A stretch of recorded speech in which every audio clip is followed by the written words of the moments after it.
Partido Aliança Mudança para Progresso oficialmente anuncia lista candidatura ao Parlamento Nacional. Presidente da AMP, Xanana Guzmão, declara semana e eleição antecipada. Pela reta oportunidade a servir a candidatura Parlamento Nacional anuncia o presidente AMP Kairala Xanana Guzmão e a sede nacional CNRT Bairro dos Grilhos dele.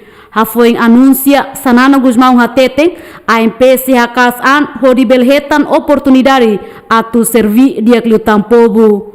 Xanana Guzmão mos declara AMP fiaran semanan ia eleição antecipada com presença PLP no Kuntu. Deputados MP lista única a mesmo tempo a Messias Casana porque hoje não sabe pela reta oportunidade a tu servir e o povo de lei deve haver pelo quadro deles vai de lei vai de lei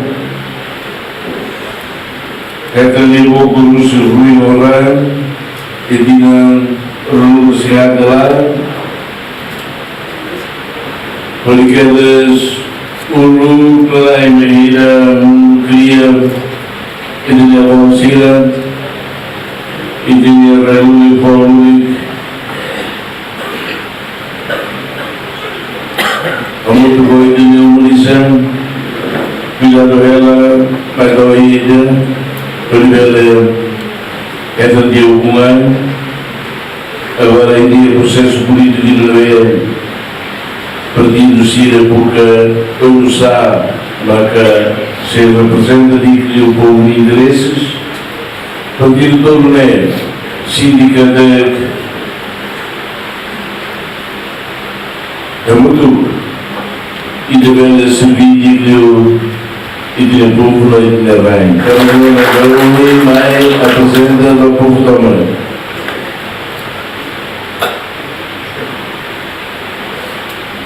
Penso moramos dia de ver e ele tem as barras.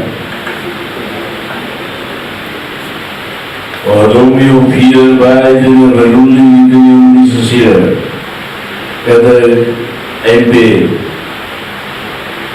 ainda vou ver. Se ela sama ruim rodar na bem na faca. Ainda vou ver.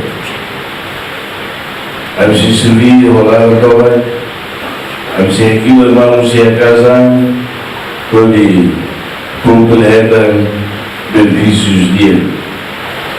A ver, comprou-se um partido novo, não é lá os títulos mundo, lá os falei a inverno.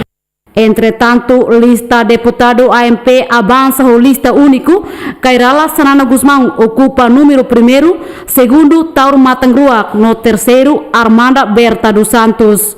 Lista candidato deputado AMP o total se anulo, mas Rusi partido CNRT PLP no Kuntu. Maia Guzmão, Aniceto Leite, GMN.